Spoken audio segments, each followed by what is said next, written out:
Undang-Undang Cipta Kerja nomor 11 tahun 2020 sampai dengan jam setengah 1 jadwalnya.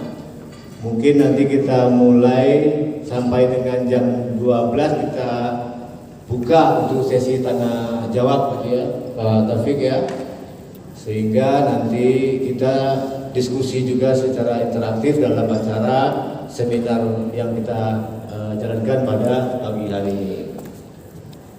Puji syukur, marilah bersama-sama kita panjatkan kehadirat Allah Subhanahu wa Ta'ala karena berkat taufik, rahmat dan hidayahnya pada pagi hari ini kita dapat semua berkumpul di ruangan ini dalam rangka mengikuti seminar ya, khususnya tentang Undang-Undang Cipta Kerja yang berkaitan dengan nantinya dengan pekerjaan kita sebagai notaris ya, sebagai notaris. Mungkin nanti ada kaitan juga sebagai PPAT juga ada di Undang-Undang Cipta Kerja itu banyak menyangkut tentang PPAT juga. Tapi sesi itu mungkin nanti pengulipan yang akan dilaksanakan. Kita nggak tahu kapan akan dilaksanakan. Baik, sudah hadir di sebelah kanan saya Bapak Taufik SPN MKN. Beliau lahir di Aceh Utara pada tanggal 18 April tahun 1970, sehari-hari notaris PPAT di Jakarta Selatan. Dan yang paling kita istilahnya kenal beliau sekarang itu Ketua Bidang Organisasi INI PPDI Jakarta sampai periode sekarang ini. Untuk tidak memperpanjang waktu, saya sampaikan juga kepada rekan-rekan semua bahwa acara sesi nanti kita terus atau berlanjut sampai dengan jam 12. Setelah itu sesi tanya jawab dan kita isoma setelah itu, kemudian dilanjut dengan acara pembinaan PPAT. Demikian pembukaan dari kata saya kepada Bapak Taufik, kami persilakan. Assalamualaikum warahmatullahi wabarakatuh. Terima kasih Pak Tito yang pada hari ini akan menjadi moderator kita. Assalamualaikum warahmatullahi wabarakatuh. Selamat pagi, salam sejahtera bagi kita semua. Yang saya hormati Ketua Pengurus Wilayah Riau Bapak Sapri John, berikut jajarannya semua. Yang saya hormati Dewan Kehormatan Wilayah, juga Dewan Kehormatan Daerah, Pengurus Daerah Ikatan Notaris Indonesia yang berkesempatan hadir pada hari ini. Yang saya hormati juga Ketua Pengurus Wilayah Ikatan Pejabat Pembuat Akta Tanah Bapak Benizon, berikut jajarannya.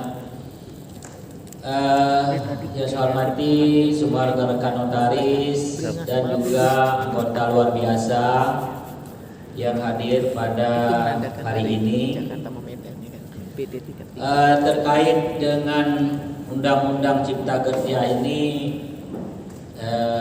memang menjadi isu tersendiri ya bagi notaris, terutama karena Undang-Undang Cipta Kerja ini juga ikut merubah salah satu undang-undang, yaitu Undang-Undang 40 tahun 2007, ya, Undang-Undang PT. Ya, selain banyak undang-undang lain, ya, sangat banyak undang-undang lain yang dirubah karena dia masuk dalam Undang-Undang Omnibus Law ya, yang merubah sekian banyak undang-undang menjadi satu undang-undang, dan salah satunya adalah Undang-Undang PT. Banyak yang bertanya-tanya ya, pada saat pembahasan itu perubahan Undang-Undang 40 2007 mengenai peran notaris dalam PT perorangan. Ya, saat itu sudah digembar-gemborkan akan ada nanti PT perorangan yang pemegangnya hanya pemegang sahamnya hanya satu saja dan didirikan tanpa akta notaris. Ya. Sehingga banyak pada saat itu yang bukan protes ya, mungkin mengeluarkan pendapat bahwa bagaimana PT pemegang sahamnya hanya satu orang. Apa mungkin, apa boleh, gitu ya? Karena kita pahami PT itu adalah badan hukum yang didirikan berdasarkan perjanjian. Karena selalu dikaitkan dengan perjanjian, karena perjanjian itu nggak mungkin sendiri, maka dianggap PT juga nggak mungkin didirikan oleh satu orang. Itu yang selalu mengemuka. Ya. Tetapi sebelum masuk ke pembahasan PT perorangan itu nanti, saya ingin kita mengingat kembali ya, mengulang kembali pemahaman kita tentang bentuk-bentuk badan usaha. Karena ini ada kaitannya nanti ya, kenapa sampai ada PT perorangan yang pemegang sahamnya hanya satu orang ya. Mungkin slide-nya bisa ini ya. Ini saya ingin akan menjelaskan bentuk-bentuk badan usaha yang ini bukan dari sisi teori ya, tetapi kenapa dalam praktek ya, dalam masyarakat ya, ada berbagai macam bentuk-bentuk badan usaha ini. Kenapa timbul? Apakah ini hanya sekedar ada atau bagaimana? Ya. Ada badan usaha yang berbentuk badan hukum, ada juga yang tidak berbentuk badan hukum. Ya. Yang kita pahami, yang berbentuk badan hukum misalnya PT dan koperasi. Yang tidak berbentuk badan hukum itu ada usaha perorangan, ada persekutuan perdata atau yang biasa kita kenal dengan maskap, ya. Ada persekutuan di bawah firma, ada juga seroan komaniter. Ya. Nanti ada berbagai macam bentuk-bentuknya. Ya. Saya akan menjelaskan kenapa bentuk-bentuk ini ada ya, dalam praktek usaha gitu ya, bukan dari sisi peraturan ya. Secara hak azazi ya, setiap orang selaku subjek hukum itu punya hak untuk berusaha ya. Itu hak yang sudah melekat ya. Tidak ada suatu ketentuan atau undang-undang yang dapat membatasi orang untuk berusaha ya. Macam-macam usahanya ya. Mungkin dia berkebun ya, bertani, jadi nelayan, jadi pedagang atau jasa ya, kerja jasa gitu ya. Berbagai macam usaha tersebut adalah hak dari setiap orang. Pada saat dia hanya berusaha sendiri ya, artinya misalnya dia hanya berdagang ya, kecil-kecilan misalnya ya, dia punya kebun menghasilkan, misalnya ada kebun mangga menghasilkan mangga ya, kemudian mangga itu dipetik, dia bawa ke pasar, dia jualan, ya kan boleh ya, tidak perlu izin ya, dia juga bawa barangnya ke pasar, dia gelar, kemudian ada datang pembeli, terjadi transaksi jual beli, itu termasuk usaha ya. Itu nggak perlu ada izin ya, paling mungkin ya lokasinya itu harus lokasi pasar gitu ya, tidak boleh lokasi sembarang untuk berjualan ya. Kalau di pasar itu biasa kan pasar kita yang kita namakan pasar tradisional itu kan siapapun boleh berjualan gitu, yang penting ada lapaknya gitu ya. Pada saat orang perorangan ini ya, selaku subjek hukum tadi yang punya hak ya untuk berusaha, kemudian dia berhubungan dengan pihak lain dalam usahanya ya, baik dengan mitranya atau dengan partnernya atau dengan kreditur karena mungkin dia butuh modal ya, maka dia harus bisa menunjukkan pada orang lain tersebut, pada pihak di luar dirinya tersebut, bahwa dia itu memiliki suatu usaha. Bagaimana caranya? Jika hanya sekedar menunjukkan KTP, orang nggak percaya Ya, saya punya usaha apa? Saya ada bengkel kecil-kecilan di rumah. Ya, saya ingin kerjasama atau saya butuh modal sedikit untuk beli peralatan misalnya. Orang kan tanya, mana bukti saudara itu punya usaha? Kalau kita tunjukkan KTP, itu bukan usaha, itu identitas pribadi gitu ya. Demikian juga orang dagang itu, mungkin pada saat dia dagang dulu kecil-kecilan, kemudian dia agak besar punya kios, dia ingin dapat barang dari distributor mungkin ya kan distributor kadang-kadang bisa meminjamkan barang dulu, bayarnya minggu depan gitu ya. Tetapi nanti akan dia minta bukti bahwa dia itu punya usaha. Pada saat butuh pembuktian tersebut, ya, maka orang bersangkutan itu biasanya akan datang ke notaris. Ya, datang ke notaris, minta dibuatkan akta usaha perorangan. Akta ini yang biasa oleh notaris dibuat, misalnya kalau dia dagang biasa dibuat akta UD, ya, atau akta perusahaan perorangan untuk kegiatan-kegiatan lain. Ya, berbagai macam itu banyak. Tapi prinsipnya akta notaris itu menjelaskan berdasarkan keterangan dari yang bersangkutan bahwa dia itu memiliki suatu usaha, ya, lokasinya di mana, nama usahanya apa, siapa yang bertanggung jawab atas usaha tersebut, ya, dan sebagainya. Jadi itu disebutkan dalam akta pendirian usaha perorangan tadi, apakah bentuknya UD, PO, macam-macam lah. Itu tidak jadi problem gitu ya, bebas. Tapi prinsipnya bahwa dia ingin menunjukkan nanti kepada orang bahwa dia itu memiliki usaha bahwa dan dialah penanggung jawab dari usaha tersebut. Ya. Dengan adanya akta notaris itu, dia bisa membuka rekening di bank. Dia juga bisa mendapatkan NPWP atas usahanya. Ya, kalau dia tunjukkan KTP, nanti NPWP-nya keluar NPWP pribadi. Tapi kalau ada akta UD, bisa nanti kantor pajak mengeluarkan NPWP atas nama usaha. Ya. Dalam hukum tidak ada suatu keharusan orang itu harus untuk menunjukkan bahwa ada suatu usaha perorangan itu harus datang ke notaris, nggak ada. Ya, nggak ada kewajiban harus dibuat dengan akta notaris. Tetapi karena suatu kebutuhan dalam masyarakat, maka dengan sukarela masyarakat itu datang membuat akta. Ya, sukarela aja. Karena kenapa? Karena butuh memang.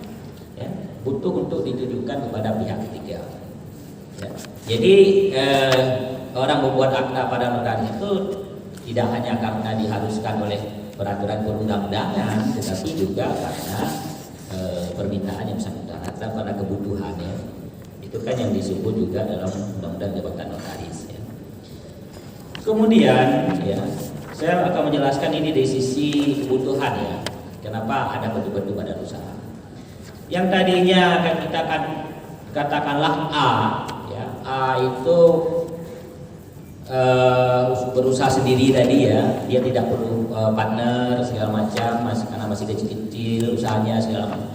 Tetapi seiring waktu usaha ini berkembang, ya, berkembang sehingga dia butuh partner, butuh mitra untuk berusaha, ya, baik mitra dalam bentuk pemikiran atau mungkin dalam bentuk modal, ya. Tetapi dia tidak ingin menunjukkan pada orang bahwa dia itu punya mitra. Dia tetap berusaha sendiri, dia menggunakan merek sendiri atau nama sendiri, tapi dia butuh dukungan temannya.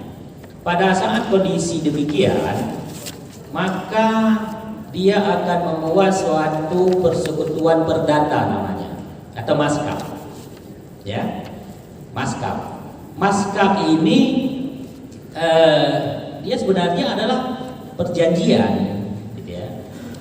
Dia perjanjian antara dua orang atau lebih yang mengikatkan dirinya untuk melakukan sesuatu dengan tujuan untuk membagi keuntungan jika nanti ada keuntungan dari apa yang diperjanjikan tersebut. yaitu maskap. Ya. Maskap ini sifatnya diam-diam sebenarnya, ya, tidak dikemukakan kepada pihak lain.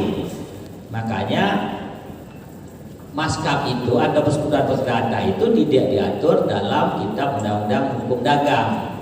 Dia diatur di dalam BW. Ya, dia tidak ada kewajiban untuk didaftarkan ke pengadilan. Kalau dulu ya, tidak ada kewajiban untuk diumumkan dalam berita negara atau dulu di nama koran resmi negara gitu ya. Berita resmi negara atau koran resmi negara. Sekarang kita kenal berita negara. Ya, tidak ada kewajiban. Kenapa nggak ada kewajiban? Karena memang tidak perlu diumumkan. Ya, karena sifat dari maskap ini pertanggungjawabannya kepada pihak ketiga itu hanya orang atau sekutu yang berhubungan. Ya, sedangkan sekutu lain tidak bisa diminta pertanggungjawaban. Ya, misalnya yang tadi itu A bermaskap dengan B, saat A bertindak atau berhubungan dengan pihak ketiga, maka pihak ketiga tersebut tidak bisa menuntut B selaku sekutu dalam suatu maskap. Dia hanya bisa menuntut A saja. Ya, demikian juga jika B yang berhubungan dengan pihak ketiga, dengan C misalnya, ya, C itu tidak akan bisa menuntut A untuk memenuhi kewajiban yang harusnya dilakukan oleh B, meskipun A dan B itu ada dalam suatu maskap. Maka saya sering mengatakan maskap ini adalah persekutuan diam-diam. Ya, dia tidak diumumkan, tidak dipublikasikan kepada pihak lain, sehingga dia tidak harus memenuhi azas publisitas. Ya. Meskipun pada saat ini kita tahu maskap pun itu diminta untuk didaftarkan ke SABU, melalui SABU ya. Minta didaftarkan ke pemerintah melalui SABU. Ya. Sebenarnya ini sudah menyimpang dari prinsip maskap itu sendiri. Ya, tetapi jika tidak didaftarkan nanti tidak bisa masuk ke sistem OSS, karena untuk perizinan sekarang kan semua harus melalui sistem OSS ya. Kecuali untuk beberapa bidang tertentu mungkin yang belum. Tetapi sebagian besar perizinan itu harus ke OSS. OSS itu menarik data dari AHU. Jadi jika tidak didaftarkan ke AHU, tidak ada datanya di sistem OSS. Nah, inilah kaitannya. Tetapi kan tidak semua maskap juga harus ada izin, gitu ya. Tidak semua maskap harus ada izin. Jadi tidak perlu juga didaftarkan. Ya, misalnya contohnya ya, maskapnya nggak ada izin melalui OSS ya. Misalnya maskap pengacara, ya, perdata pengacara, atau misalnya dokter juga bisa membuat suatu maskap, gitu ya. Notaris juga bisa ya, maskap itu kantor bersama sebenarnya notaris di tempatnya ya. Itu kan nggak ada dari OSS, jadi tidak perlu juga harus mendaftarkan maskap yang dibuat tersebut ke SABU itu, meskipun ada notaris di Jakarta itu karena ingin enak aja gitu, meyakinkan dirinya sendiri aja, dia itu buka kantor bersama notaris, dia mendaftarkan ke SABU gitu. Menurut saya itu nggak perlu gitu ya, karena itu prinsip maskap itu adalah diam-diam ya. Kemudian pada saat A dan B ini ya, usahanya lebih berkembang ya, mungkin B ini orang yang lebih dikenal dalam pergaulan bisnis, dia punya relasi lebih banyak, lebih bisa meyakinkan orang dalam bernegosiasi, sehingga A butuh nama B di belakang nama dia. Pada saat A yang tadinya mungkin dia orang biasa-biasa saja, belum dikenal ya, daya tawar yang mungkin agak kurang, jika dia hanya menampilkan nama dia ingin juga mengatakan pada mitra bisnisnya bahwa dalam menjalankan usaha ini saya bersama-sama dengan B, ya. Sehingga mitra bisnisnya itu lebih yakin kepada A ini. Kenapa yakin? Ternyata dia tidak sendiri, ada B di belakangnya sebagai pengusaha yang mapan, pengusaha yang sudah berpengalaman misalnya, ya kan? Maka pada saat kebutuhan tersebut ada, A dan B yang tadi itu dia bermaskap, dia harus merubah bentuk maskapnya itu dalam bentuk firma. Ya. Maka firma kita kenal sebagai perseroan ya, yang menggunakan nama bersama. Firma itu nama bersama artinya. Jadi pada saat A berhubungan yang tadinya dia hanya sendiri, kemudian sekarang dia bisa mengatakan bahwa saya bersama-sama dengan B. Ya. Nah, jika sudah atas nama firma, maka hubungan A dengan pihak ketiga itu tidak hanya mengikat A, tetapi juga mengikat B. Kalau A tidak bisa memenuhi kewajibannya kepada pihak ketiga tersebut bisa menuntut B juga. Kenapa bisa? Karena A sudah memakai nama bersama dengan B yang tadinya firma. Maka dalam ketentuan firma itu wajib didaftarkan ke pengadilan. Kalau kita baca KUHP, ya, wajib juga diumumkan dalam berita negara. Tetapi dalam prakteknya mungkin dulunya pun itu hampir nggak ada ya. Firma itu atau CV itu sudah di pengadilan ya udah di tingkat pengadilan aja, nggak pernah sampai ke berita negara gitu. Padahal dalam KUHP sendiri itu untuk memenuhi azas publisitas itu ada dua hal yang harus dilakukan ya. Pendaftaran di pengadilan dan diumumkan dalam berita negara ya, sehingga pihak ketiga pun mengikat ya, bahwa mereka itu memang secara resmi sudah berusaha di bawah suatu firma, sehingga pihak ketiga akan bebas menuntut siapapun sekutu yang ada dalam firma tersebut untuk memenuhi kewajiban dari salah satu sekutu ya. Itu firma ya. Kemudian A dan B ini usahanya juga berkembang lagi ya, berkembang seiring waktu kan nggak mungkin usaha itu hanya begitu-begitu aja, tapi dia berkembang lagi sehingga butuh dana untuk pengembangan ya kan, biasa aja. Dana itu butuh dana bagaimana mencari mitra yang mau mendukungnya untuk pengembangan usaha. Kemudian datang C, ya, ketemu C. Ya, C mengatakan kepada A dan B, saya bersedia menjadi mitra, membantu modal, tapi saya nggak ingin ikut-ikutan mengurus usaha, karena saya punya usaha sendiri, saya sibuk, ya, saya mau, tapi hanya sekedar menempatkan modal di dalam itu, boleh apa enggak? Gitu. Ya. Karena A dan B ini yang dibutuhkan adalah modal untuk pengembangan usaha, mereka menyetujuinya, ya, oh boleh, ya. Anda hanya memasukkan modal, biar kami aja bekerja. Ya. Pada saat kesepakatan itu tercapai, maka yang namanya tadi firma itu sudah berubah menjadi perseroan komanditer. Kenapa perseroan komanditer? Ada satu persero yang hanya menempatkan modal di sana, tetapi tidak ikut mengurus, sehingga pertanggungjawabannya juga akan berbeda. Ya. Yang A dan B tadi dia merupakan tanggung jawab tak terbatas dan renteng di antara mereka, sedangkan B tadi bertanggung jawab terbatas sebatas modal yang dia store atau dia tempatkan dalam perusahaan tersebut. Ya, maka itulah yang kita sebut sebagai CV.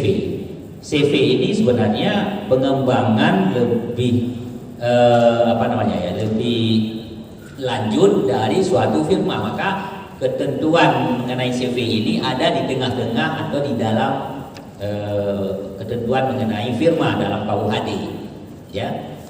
Jadi ini hanya dari sisi kebutuhan ya. Pada saat dia butuh orang lain sebagai pemodal yang tidak perlu mengurus dan tidak perlu tanggung jawab terhadap secara pribadi, maka pilihannya adalah CV, gitu ya. Kemudian CV ini berkembang lagi. A, B, C tambah sibuk, ya, karena semakin besar usaha kan tentunya orangnya makin sibuk gitu ya. Mungkin usahanya bukan hanya satu, sudah buka juga usaha-usaha lain gitu. Pada saat itu mereka butuh orang lain untuk mengelola usahanya, butuh orang yang profesional untuk bisa mengembangkan usaha CV-nya tadi, ya. Tetapi mereka tidak ingin orang lain itu, orang yang profesional itu ikut-ikutan memiliki saham, ikut-ikutan menjadi pesero.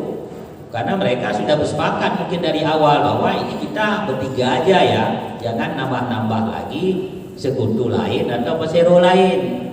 Itu. Pada saat mereka butuh orang lain secara profesional untuk mengelola usahanya, ya, mau nggak mau mereka harus merubah bentuk usahanya yang tadinya perseroan komaniter menjadi perseroan terbatas, ya. Maka A dan B dan C mendirikan PT, ya, kan boleh impreng juga ya. Tadi kan CV boleh impreng kepada PT, ke dalam PT ya, aset-asetnya itu. Maka dia akan menjadi pemegang saham dalam PT dan dia akan mengangkat si D sebagai direksi, ya. Komisaris siapa?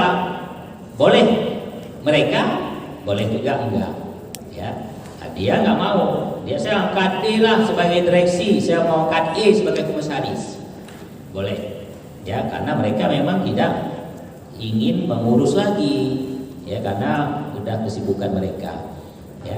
Jadi dari gambaran ini kita kan mendapat suatu gambaran sebenarnya, ya.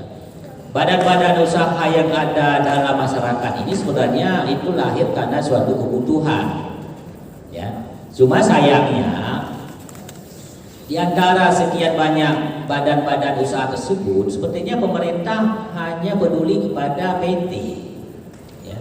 PT itu sudah 2 kali undang-undangnya lahir, ya. Undang-Undang 195 kemudian dirubah Undang-Undang 40 2007.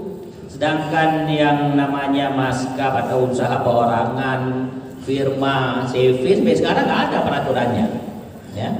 Masih mengacu kepada BW dan Kitab Undang-Undang Hukum Dagang, ya. Ada diskriminasi di sini, ya. Dalam praktek perizinan sama juga, PT ini lebih dianak emaskan dibandingkan badan usaha-usaha lain. Kesannya PT ini lebih bonafit, ya. Badan usaha yang bukan PT tidak bonafit, ya. Padahal harusnya yang bonafit itu CV atau firma. Kenapa? Karena mereka berusaha atas kekayaannya sendiri, ya. Harusnya kreditur lebih percaya seorang direktur CV yang datang minjam uang dibandingkan seorang direktur PT. Ya, logikanya kan demikian, ya. Pada saat seorang direktur CV datang ke bank pinjam uang, dia itu mempertaruhkan kekayaan pribadi dia. Kalau dia nggak sanggup bayar, kekayaan pribadinya bisa disita juga oleh bank.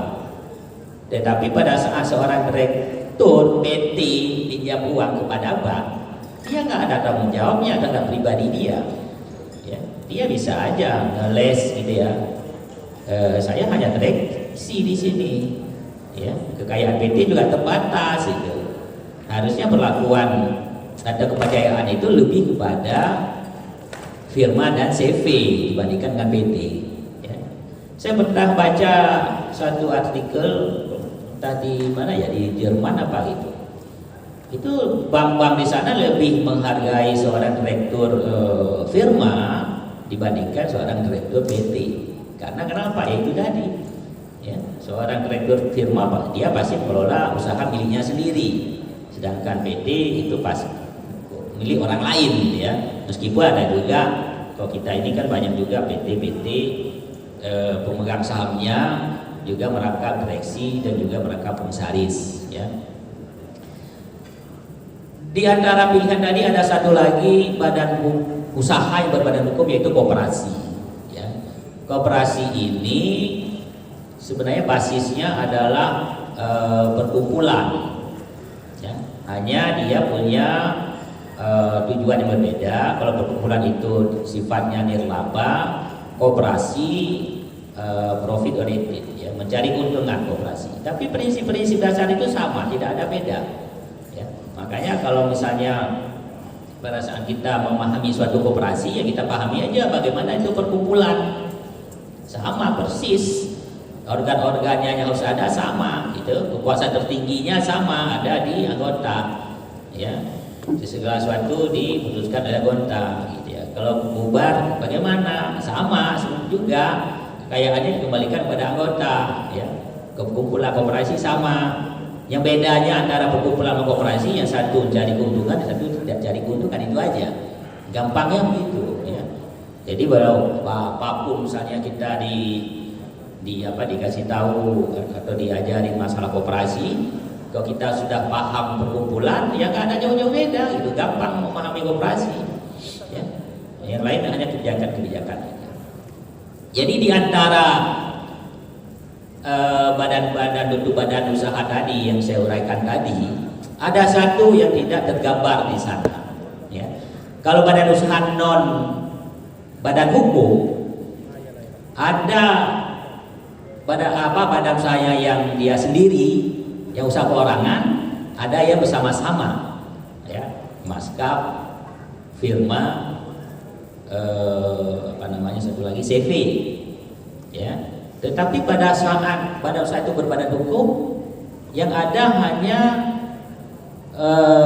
badan usaha berbadan hukum yang satu orang lebih, nggak ada yang satu orang berbadan hukum.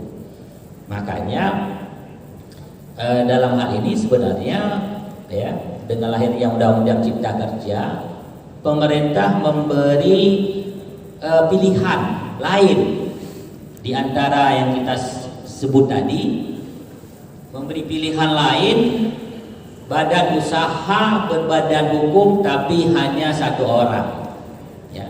Itulah yang sekarang kita sebut sebagai PT perorangan. Sebenarnya PT perorangan ini juga bukan hal yang baru, karena sudah lama juga dikenal dalam Undang-Undang 40, ya. Di pasal 7 itu, kalau bawah Undang-Undang 40 itu, di pasal 7 itu sudah ada yang namanya PT yang pemegang sahamnya hanya satu saja, ya. Itu PT antara lain PT, coba di slide-nya ke halaman 17. PT, misalnya PT Persero. PT Persero itu kan pemegang sahamnya satu orang, ya, negara. Itu kan boleh, ya. Atau PT yang mengelola bursa efek, ya. PT yang mengelola lembaga clearing dan penjaminan, lembaga penyimpanan dan penyelesaian, atau lembaga lainnya yang diatur dalam Undang-Undang Pasar Modal. Itu boleh pemegang sahamnya satu orang. Jadi PT pemegang saham satu orang itu bukan hal baru, tetapi sudah lama ada, ya. Kalau di negara-negara common law atau Anglo-Saxon itu sudah lama dipraktekkan, ya. Kalau di kita tidak ada, selain yang disebut di pasal 7 tadi. Karena kita selalu memahami bahwa PT itu didirikan berdasarkan perjanjian, ya. Makanya kita selalu terfokus ke sana. Begitu disebut PT boleh pemegangan satu orang, kita mengatakan nggak mungkin. Kenapa? Kan PT didirikan berdasarkan perjanjian. Bagaimana satu orang berjanji kepada dirinya sendiri, gitu ya. Padahal ya, kalau kita benar-benar pahami, yang namanya perjanjian dalam CV itu hanya beberapa, perusahaan ini hanya beberapa jam sifatnya, ya. Dulu, ya, sebelum pengesahan itu melalui sistem online, ya, dulu sebelum SABH sekarang ada sistem baku itu tahun 2000-an, 2000 itu. Di sebelum-sebelumnya itu tahun di bawah 2000 itu pengesahan PT itu paling cepat itu 3 bulan, 4 bulan, 6 bulan atau setahun. Malah ada PT, ada akta pendiriannya, nggak ada benar pengesahan. Ya, makanya pendirian itu disebut suatu perjanjian. Ya, mereka para pendiri ini bersepakat mendirikan suatu badan usaha berbentuk PT dengan memasukkan modal masing-masing, persentasinya berapa di sana, dan mereka berusaha. Karena pada saat belum dapat pengesahan pun mereka sudah menjalankan usaha. Pada saat mereka menjalankan usaha sebelum mendapat status sebagai badan hukum, maka mereka terikat dengan kaidah-kaidah perjanjian. Ya, maka disebutlah PT itu didirikan berdasarkan perjanjian sampai kemudian dia berbadan hukum. Begitu dia mendapat status badan hukum, perjanjian ini selesai. Nggak ada lagi sebenarnya urgensinya disebut itu perjanjian. Ya, karena sebagai badan hukum itu akan terpisah dengan pendirinya. Ya. PT sebagai badan hukum adalah subjek hukum. Ya. Pendirinya juga subjek hukum gitu. Jadi kalau kita misalnya bertanya siapa pemilik PT? PT tidak ada pemiliknya. Ya kan? Karena dia bukan objek. PT ini subjek. Dia sama dengan orang perorangan, kedudukannya sama. Dalam hukum, subjek tidak bisa memiliki subjek. Ya, yang dimiliki itu adalah objek. Orang tidak bisa memiliki orang lain, meskipun mungkin bahasa sehari-hari kita menyebut, wah itu anak saya. Misalkan kita memiliki anak. Ya, dalam hukum kan anak itu entitas tersendiri dia. Sebelum dewasa dia di bawah penguasaan orang tua. Ya, begitu dia dewasa, dia subjek hukum yang mandiri, yang bertindak sendiri, tidak perlu bantuan orang tua lagi. Tetapi dari sisi hubungan emosional, hubungan lain-lainnya itu adalah ada keterikatan. Tapi dalam hukum kan sebenarnya itu beda, ya, terpisah dia, ya kan? Makanya suatu subjek tidak bisa dimiliki oleh subjek lainnya. Ya. Kalau zaman dulu kita mengenal adanya budak, budak itu dimiliki. Ya, dalam hukum itu kan budak boleh diperjualbelikan. Kenapa? Budak itu bisa dimiliki dan bisa diperjualbelikan. Karena budak itu bukan subjek hukum. Ya, seorang budak tidak punya hak yang sama dengan orang lain. Dia nggak ada hak hak memiliki suatu hak. Seperti yang saja hukum nggak punya dia seperti objek aja gitu, bisa diperjualbelikan dari satu majikan ke majikan lain, itu budak. Ya, makanya pada saat perbudakan itu masih ada dulu, dia statusnya sebagai objek, tidak terlepas posisinya sebagai subjek. Ya, demikian juga PT itu tidak ada pemiliknya. Ya, meskipun kita sudah mengatakan PT A ini milik ini, ITB milik ini, itu nggak boleh-boleh aja. Sama seperti orang mengatakan itu ada rumah sakit di bawah yayasan ini, pemiliknya siapa ya? Oh, ini bapak ini itu pemilik yayasannya. Ya, padahal yayasan kan nggak ada pemiliknya juga. Ya. Jadi banyak bahasa-bahasa sehari-hari ya kita pahami atau kita sebut seakan-akan itu sama dengan hukum, padahal beda. Oke, kita harus bedakan ya. Pada saat kita tuangkan dalam dokumen hukum ya, dalam akta, kita jangan gunakan pemahaman sehari-hari, pemahaman awam. Kita harus tuangkan pemahaman menurut hukum gitu ya. Demikian juga terkait dengan PT tadi ya. Jadi PT yang pemegang sahamnya satu orang itu bukanlah hal baru dalam suatu hukum kita, karena sudah lama ada. Jadi Undang-Undang Cipta Kerja ini memberi pilihan lain kepada masyarakat untuk dapat mendirikan badan usaha yang berbentuk badan hukum tetapi hanya sendiri. Sampai di sini nggak ada persoalan apa-apa. Persoalan baru muncul pada saat mendefinisikan ya, pemerintah undang-undang mendefinisikan lain ya. Pada saat pemerintah atau negara ingin memberi pilihan ya, badan hukum PT yang pemegang saham satu orang, sebenarnya gampangnya itu, coba slide ini, halaman 15 ya. Gampangnya kan sebenarnya cukup mencoret kata-kata didirikan berdasarkan perjanjian. Karena kata-kata didirikan perjanjian itu nggak penting sekali dalam definisi PT itu sebenarnya. PT itu esensinya persekutuan modal, ya. Yang tadi itu kita sudah sebut misalnya maskap, firma, CV, koperasi, itu adalah persekutuan orang. Ya, badan usaha yang merupakan persekutuan orang. Tetapi usaha perorangan atau PT bukan persekutuan orang, dia nggak penting di sana orangnya, yang penting dia modalnya. Maka di dalam definisi yang sama itu disebut PT, selanjutnya disebut perseroan adalah badan hukum yang merupakan persekutuan modal. Di sana aja dah sebenarnya cukup menggambarkan bahwa apa itu PT.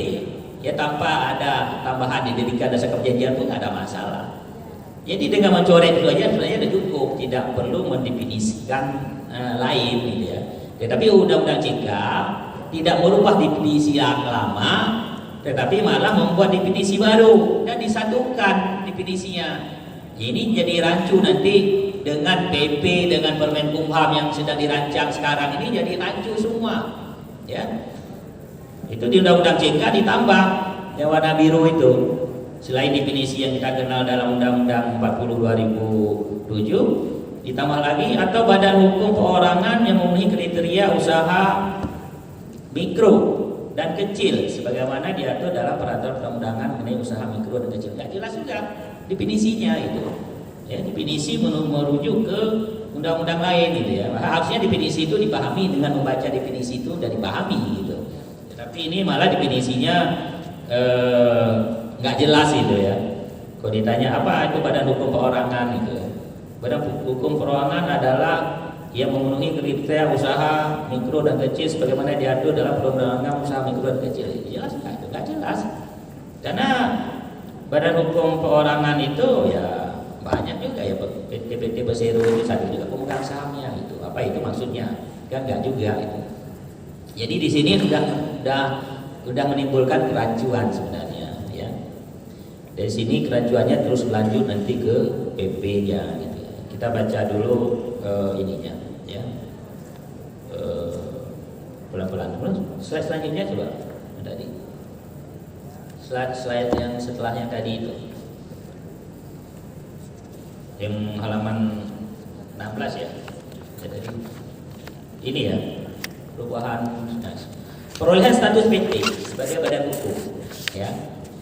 Ini kita harus pahami bahwa undang-undang PT itu kan menentukan status badan hukum itu diperoleh setelah ada pengesahan dari menteri, ya, pengesahan, ada SK surat keputusan pengesahan pendirian badan hukum PT, ya. Tetapi dengan Undang-Undang Cipta ya, yang merubah pasal 7 Undang-Undang PT tadi itu dirubah menjadi perolehan status badan hukum itu setelah didaftarkan kepada menteri dan mendapatkan bukti pendaftaran. Ya. Ini beda, jauh sekali beda maknanya dalam hukum itu. Ya. Kenapa sampai dirubah dari awalnya itu pengesahan menjadi didaftarkan? Ini tidak lepas dari banyaknya persoalan terkait badan hukum PT. Ya.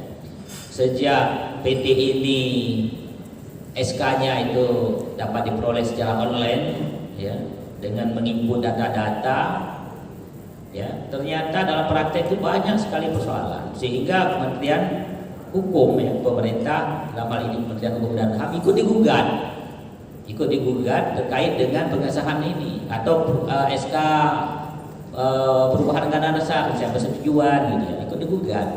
Padahal SK itu keluar bukan karena verifikasi faktual, ya, bukan verifikasi yang dilakukan oleh orang secara teliti, tetapi hanya mesin gitu ya. Apapun yang diinput dalam mesin itu asal oleh mesin dianggap benar, ya sudah selesai, ya. Maka pemerintah menganggap ya nggak wajar juga pemerintah diminta pertanggungjawaban demikian, sedangkan ini sebenarnya hanya mesin aja ini yang mengeluarkan SK ini, ya. Jadi pemerintah sebenarnya ingin melepas diri dari tanggung jawab sebenarnya, ya. Maka diubah yang awalnya itu pengesahan menjadi didaftarkan. Jadi begitu diubah mekanisme perolehan ini, kalau ada permasalahan, pemerintah dengan gampang bisa mengatakan, ya kami cuma menerima pendaftaran, sifatnya administrasi, nggak ada material di sana. Ya, siapa yang harus tanggung jawab nantinya? Bebannya akan kembali ke notaris. Makanya hati-hati. Ya kalau dulu mungkin bebannya masih bisa kita bagi-bagi, ya. Kita masih bisa mengatakan, ya menteri juga sudah mengesahkan kok badan hukum itu, menteri juga sudah setuju kok perubahannya. Kalau nanti nggak ada alasan lagi gitu, begitu kita salah input, salah akta, yang lain tanggung jawab sendiri. Pemerintah bisa lepas tangan mengatakan, oh enggak, saya cuma terima pendaftaran. Itu yang input siapa? Yang buat akta siapa? Ya, makanya kita harus lebih hati-hati ya. Karena dulunya banyak kasus, ya. Banyak sekali kasus terkait PT ini yang dalam prosesnya itu dalam tuntutan ke pengadilan juga kementerian ikut-ikutan digugat segala macam lah. Karena dianggap ikut bertanggung jawab, ya, memberi SK pengesahan, memberi SK persetujuan, ya, malah yang terkait dengan surat pemberitahuan penerimaan juga ikut digugat gitu ya. Tapi itu menggugat adalah hak setiap orang, ya, tinggal membuktikan aja. Tetapi akan direpotkan kita kalau selalu digugat, ya. Makanya kita harus lebih hati-hati, ya. Ini kenapa lahirnya kebijakan pengesahan itu diganti dengan didaftarkan, ya. Kemudian yang berbeda lagi, slide selanjutnya, yang pemegang saham satu orang, ya ini. Yang tadi sudah ya kita jelaskan, ya. Tetapi yang harus kita pahami ada penambahan dibandingkan Undang-Undang 40 tahun 2007, ada penambahan PT yang pemegang sahamnya boleh satu orang, ya. Ada 3 yang ditambah, yaitu badan usaha milik daerah, badan usaha milik desa, dan perseroan yang memenuhi kriteria untuk usaha mikro dan kecil, ya. Usaha mikro dan kecil ini inilah yang PT yang sering di kita sebut-sebut saat ini, ya, yang populer. Ya, tapi sebelum kita bahas ini, saya ingin uraikan sedikit mengenai badan usaha milik daerah dan badan usaha milik desa terkait undang-undang CK ini. Karena ini banyak juga dipahami secara berbeda-beda, ya. Lain yang membaca mungkin lain memahami, ya. Ini menurut pemahaman saya, ya. Saya nggak bisa juga memaksa pemahaman orang karena undang-undangnya sendiri juga nggak jelas sebenarnya, ya. Badan usaha milik daerah, ya. Kalau saat ini kita kenal ada 2 macam, ya. Dua macam apa bentuk? 2 macam. Yang satu kalau BUMD, yang disebut BUMD itu ada namanya perusahaan daerah, ada namanya persiroda, ya. Kalau saya itu, yang namanya persiroda itu dia bentuk PT, tetapi pemegang sahamnya itu 2 orang dan harus ada partnernya. Jadi pemerintah daerah nggak boleh sendiri, tapi harus ada partner, ya. Ini yang dalam praktek juga banyak menimbulkan persoalan, ya. Persoalannya macam-macam. Persoalan mungkin karena kita selaku notaris kurang menguasai ketentuan ini, juga mungkin dari pemerintah daerah sendiri juga kadang-kadang nggak menguasai. Ya, contohnya begini, ada suatu daerah itu ingin mendirikan PT persiroda tadi itu, ya, dalam PBD-nya dan Perda yang mengesahkan APBD itu disebut ya untuk mendirikan PT ya. Tujuannya ini pemerintah daerah menyisihkan dana sekitar 1 miliar investornya. Ya. Kemudian karena ada ketentuan harus ada partner di sana, mereka lupa ya. Pada saat memasukkan orang lain ke dalam PT yang didirikan tersebut, si orang yang masuk ini tidak menyetor ya, tapi sahamnya dibagi. 1 miliar tadi itu kalau 1 juta nominal per saham berarti ada 1.000 saham, dibagilah ke yang ini ya nggak banyak, bisa aja 10 saham gitu ya, yang lain itu oleh pemerintah daerah, atau ada ketentuan di dalam kursi roda itu ada minimal maksimalnya, tapi nggak setor. Ini bisa menjadi kasus korupsi ya, karena menggunakan uang daerah untuk setoran saham milik pribadi. Jadi persoalan, ada itu yang sampai jadi kasus persoalan itu.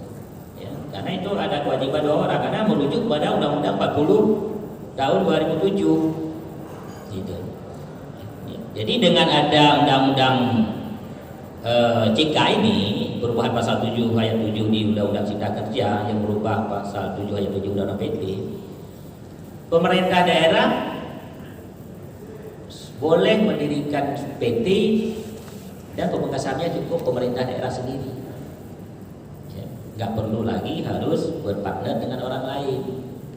Ini yang dikecualikan ya, ini kalau saya baca ya. Yang lain kan, yang satu lagi yang perusahaan daerah itu kan didirikan dengan Perda ya, Perda, kemudian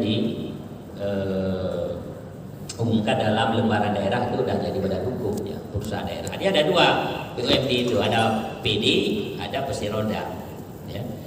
Tetapi dengan Undang-Undang CK ini, pemerintah daerah bisa memiliki saham sendiri dalam suatu PT ya. Dasarnya adalah pasal 7 ayat 7 Undang-Undang Cipta Kerja. Kemudian, nah ini yang paling banyak terjadi perbedaan pendapat. Badan usaha milik desa. Badan usaha milik desa atau dulu kita kenal dengan BUMDes ya. Ini diatur dalam Undang-Undang Desa. Ya, kalau kita baca Undang-Undang Desa, PP-nya kemudian ada Permendes. Ya. Undang-Undang Desa itu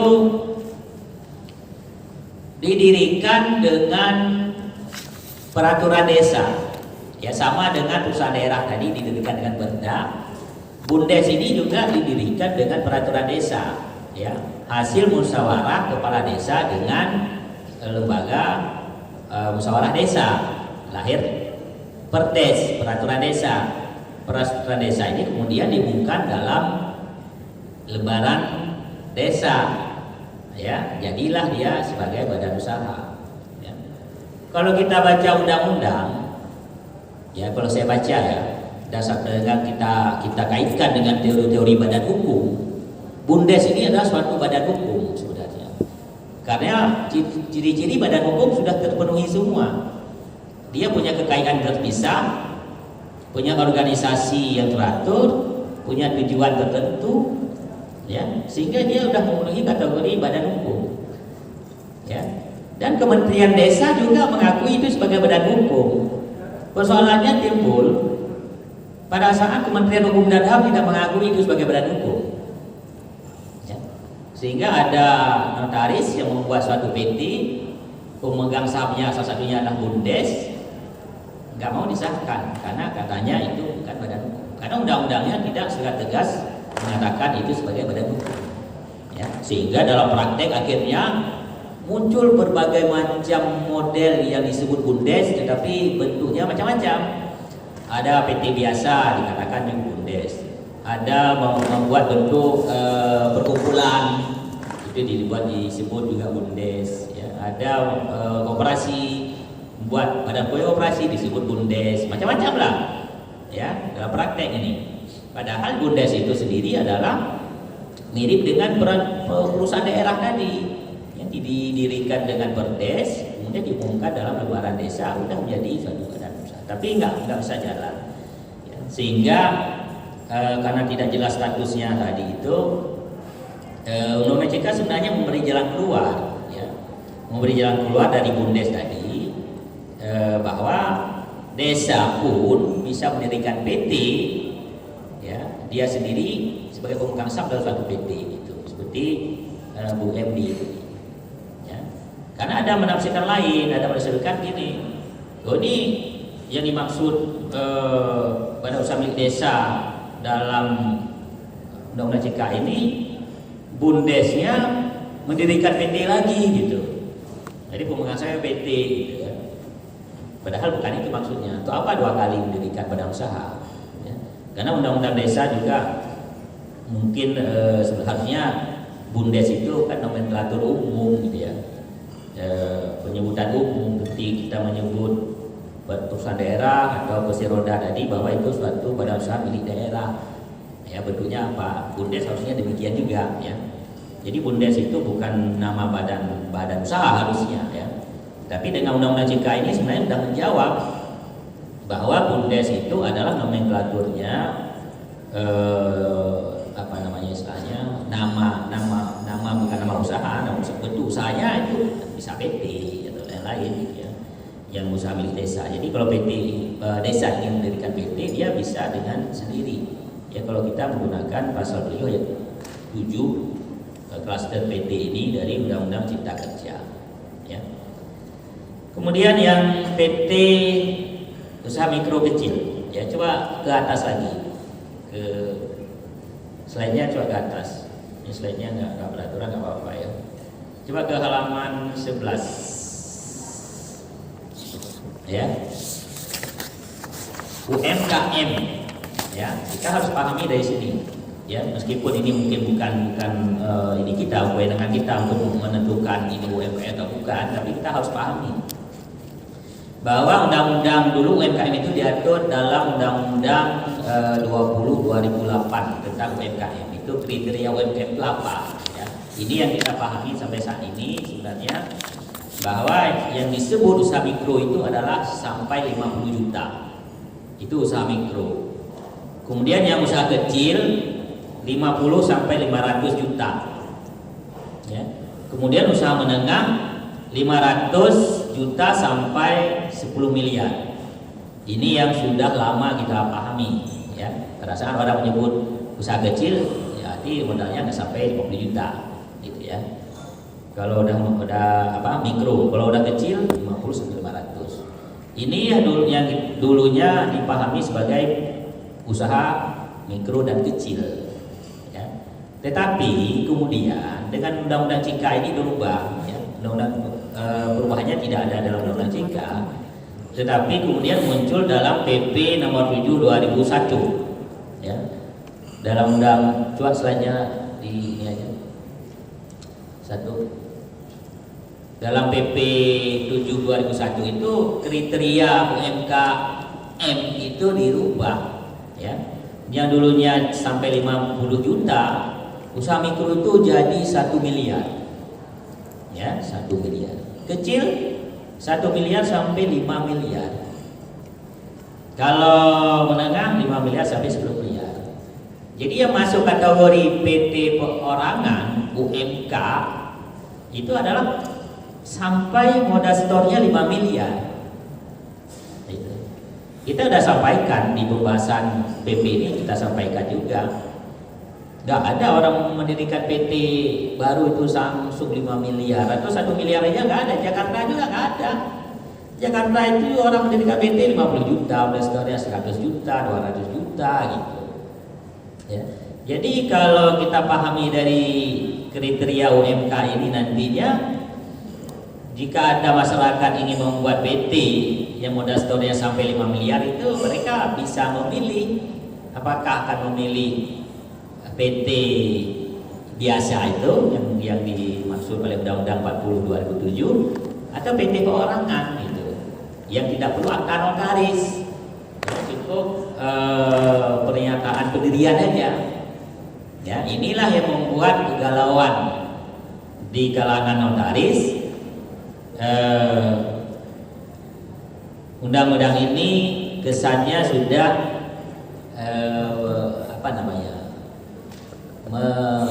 bukan mencabut, ya, artinya Mana juga, ya. Sudah mengurangi ya kewenangan notaris, ya gitu ya, mengurangi.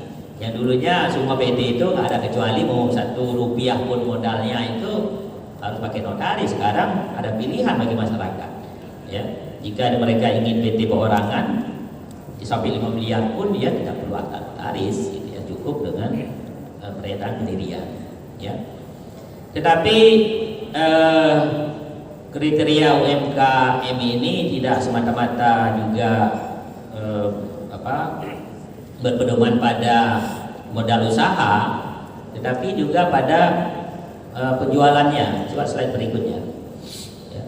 Kriterianya di penjualan sampai 2 miliar itu masuk mikro, sampai 15 miliar masuk kecil, sampai 50 miliar itu masuk menengah. Ini sebenarnya sudah sangat besar ya bagi Indonesia sebenarnya. Tetapi jawaban pemerintah apa? Ini standar internasional katanya. Ya, negara-negara lain juga begini membaginya. Ya. Padahal kita sudah sampaikan kalau ini begini caranya, ini yang korban nanti pedagang-pedagang kecil nih. Yang usahanya modalnya 500.000, mungkin sampai 1 juta, ini kan nggak dapat perlindungan ini, malah nanti yang dilindungi orang-orang yang punya modal besar, ya. Pemerintah juga beralasan agar jangkauan pembinaan dan bantuan dari pemerintah dapat lebih luas, katanya, dengan meningkatkan kriteria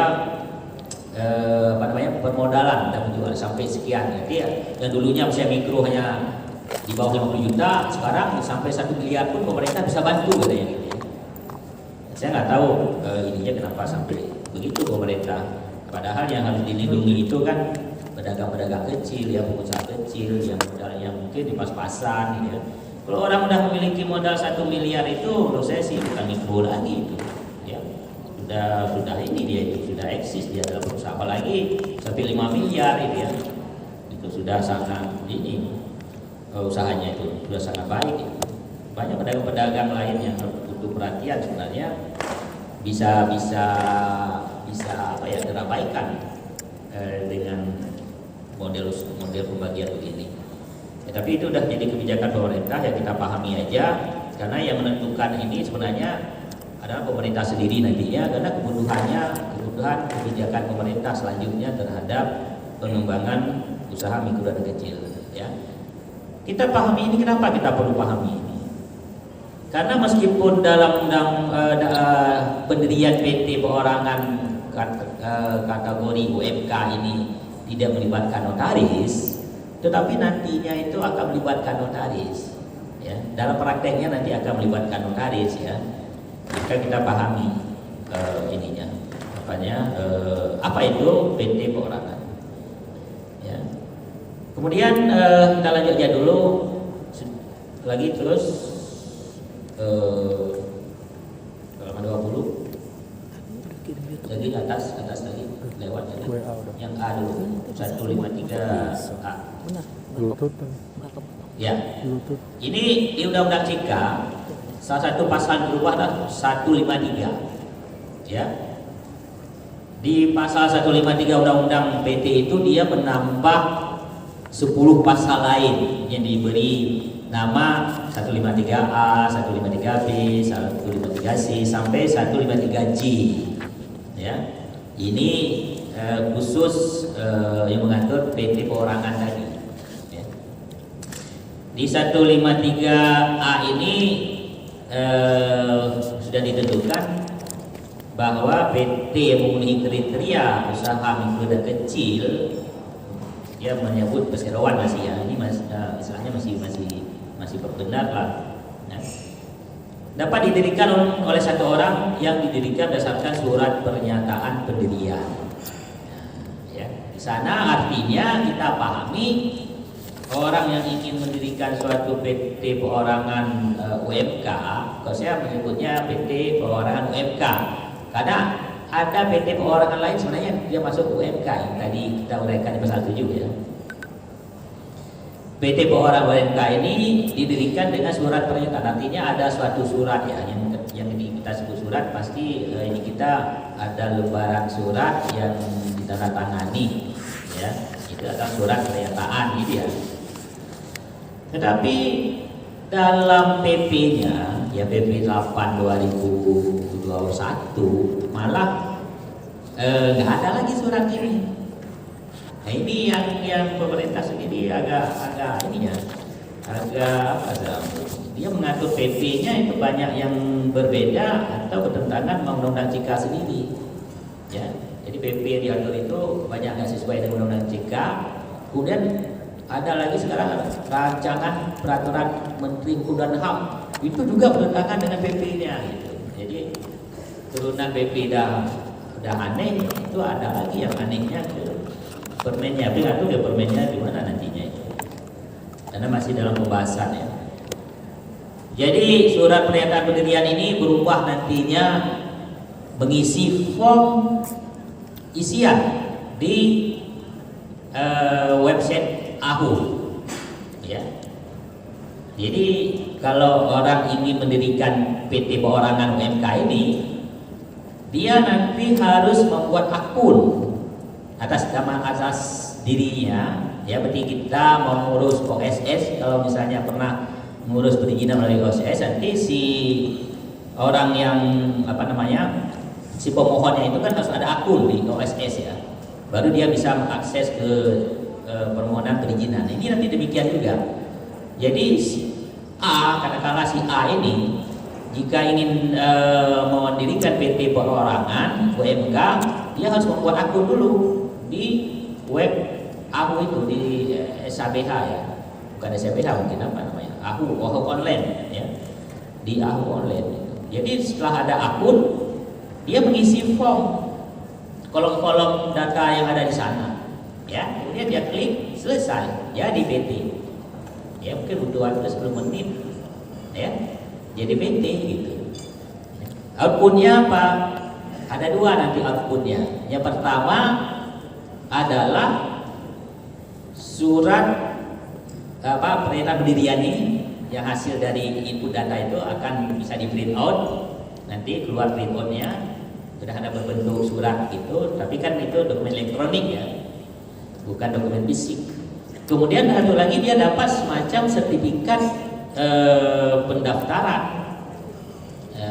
badan hukum, ada dua.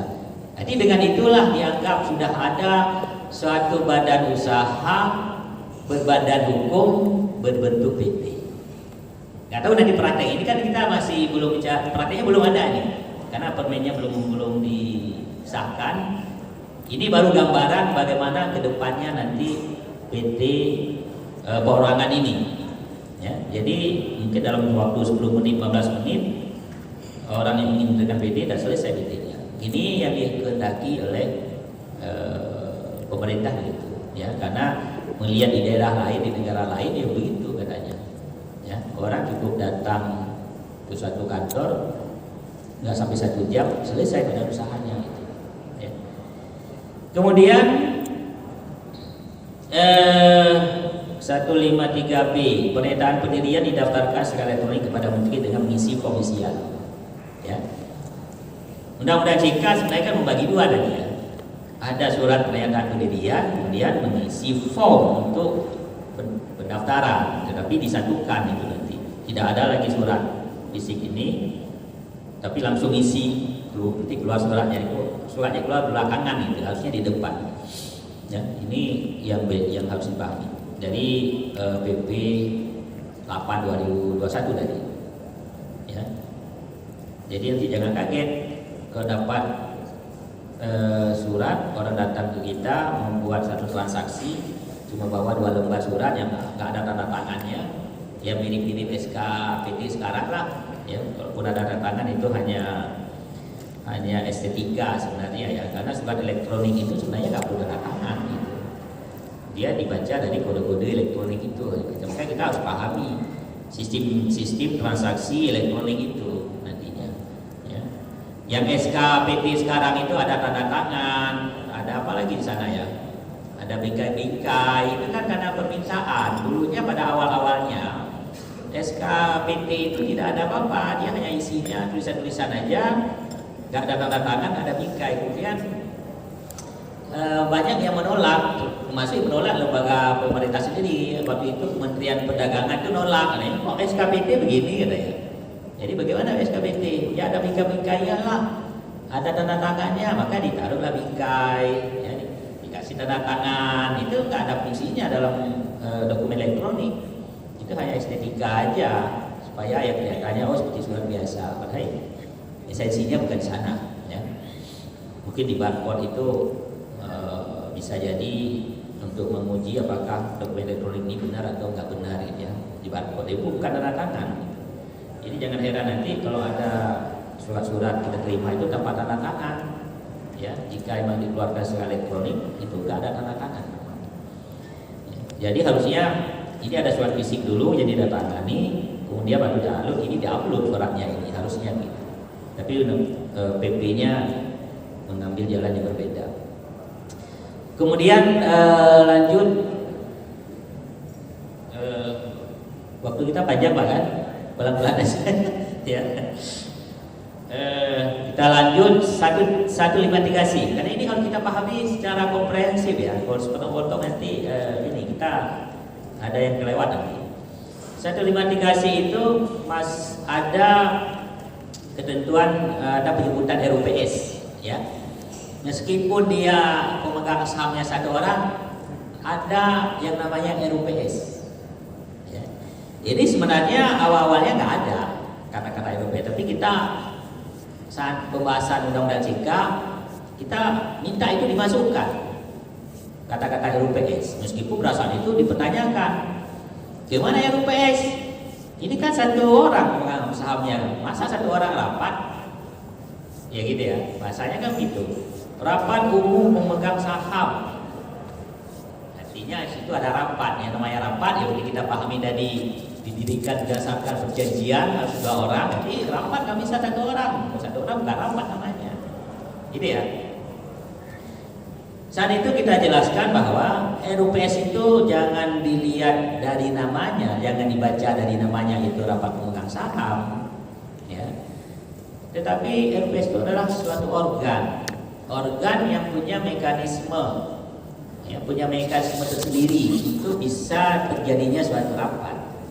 Ya. Rapat umum pemegang saham ini sebenarnya bukan rapatnya pemegang saham. Meskipun namanya rapat umum pemegang saham, ya kan? Karena pemegang saham sendiri nggak bisa menyelenggarakan rapat RUPS ini, bisa nggak? Pemegang saham tiba-tiba manggil RUPS, bisa nggak? Pemegang saham tidak punya kewenangan memanggil RUPS, ya kan? Ada nggak kewenangannya? Nggak ada. Coba baca undang-undang PT, yang bisa memanggil pemegang saham ya untuk menghadiri RUPS itu adalah direksi. Jadi kalau pemegang sahamnya, kalau undang-undang ditentukan minimal dia menguasai 10%, ingin memutuskan sesuatu dalam RUPS, dia harus mohon kepada direksi. Kalau direksinya mau, terjadi RUPS. Kalau direksi nggak mau, ya nggak terjadi. Iya kan? Nggak mau kata direksi, saya nggak mau. Ya, itu apa? Agendanya nggak penting. Kita boleh kan direksi ngomong gitu, karena yang berwenang itu direksi gitu. Tetapi jika direksi tidak mau memanggil, maka pemegang saham boleh minta kepada komisaris. Ya, tolong dong komisaris panggil RUPS. Saya udah ajukan kepada direksi nggak mau. Gitu. Nggak kasih alasan juga, direksi nggak mau. Katanya nggak penting. Dia minta kepada dewan komisaris. Komisaris juga udah baca agendanya, saya juga nggak mau lah. Kalau ini agendanya, boleh dia panggil sendiri? Nggak boleh juga. Dia harus memohon kepada ketua pengadilan, mohon penetapan kepada ketua pengadilan setempat di mana kedudukan PT itu, izin untuk memanggil sendiri RUPS.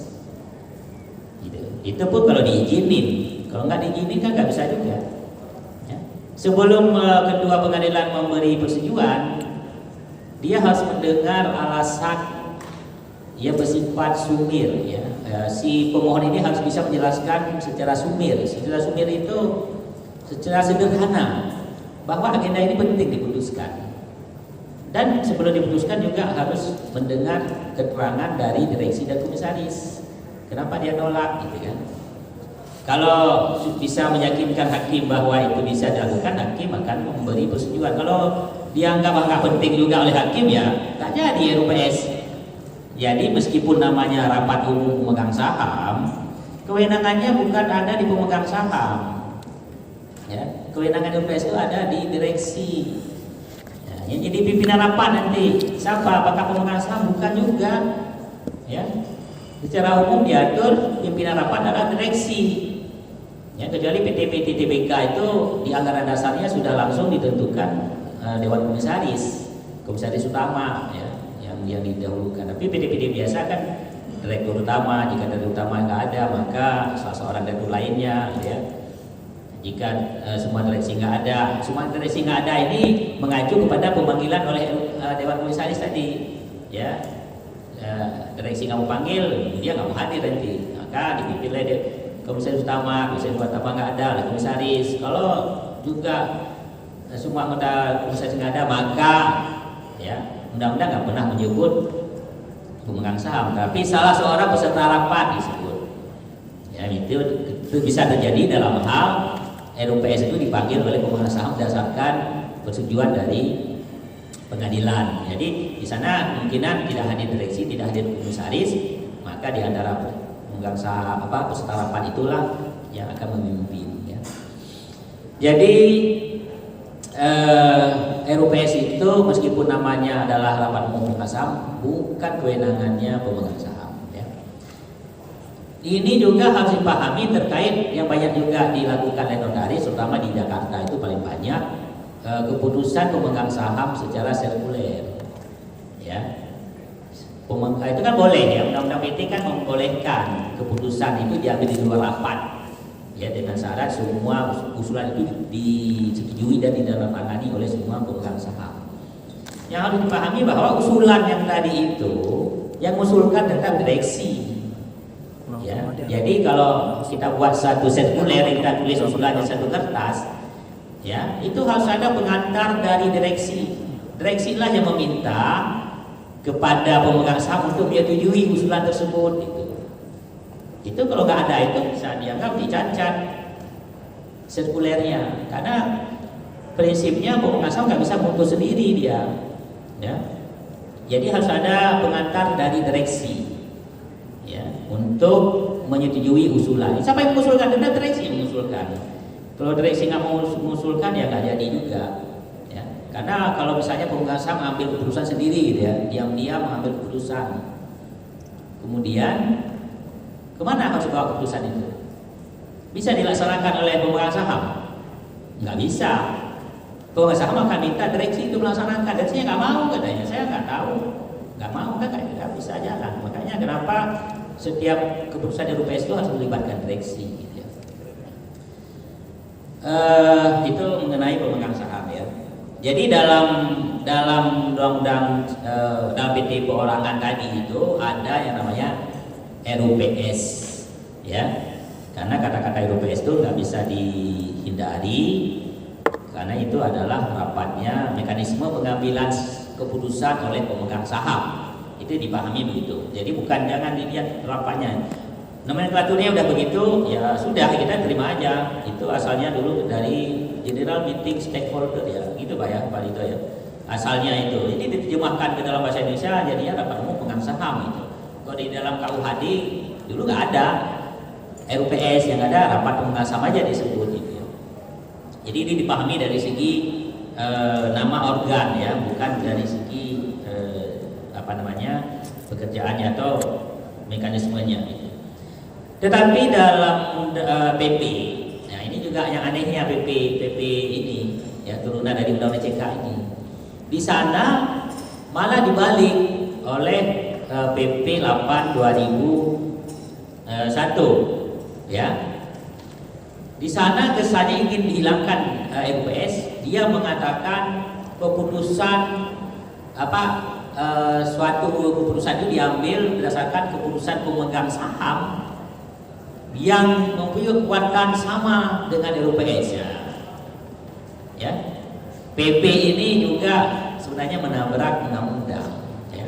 Undang-undang itu mengatakan itu ditetapkan oleh RUPS, PP mengatakan keputusan pemegang saham yang disamakan dengan RUPS. Maka mindsetnya itu masih memandang bahwa RUPS itu nggak mungkin terjadi karena satu orang. Itu masalahnya ya. Jadi masalah itu. Jadi disebutlah keputusan pemegang saham yang disamakan dengan RUPS ya. Karena memang nggak bisa diterima. Karena dalam rapat kita berdebat juga, mereka nggak mau terima ya RUPS ini, mereka nggak perlu RUPS itu. Jadi sampai PP-nya nanti diakalin ke PP-nya gitu ya. Jadi jangan heran nanti di PP itu kalau baca PP 8 itu ada kata-kata misalnya perubahan pernyataan pendirian diputuskan berdasarkan keputusan pemegang saham yang punya kekuatan yang sama dengan RUPS. Itulah bunyinya kira-kira. Karena kata-kata RUPS itu nggak bisa dihilangkan karena undang-undang dan begitu. Ya. Kemudian undang-undang CK juga menggunakan nomenklatur direksi. Ya.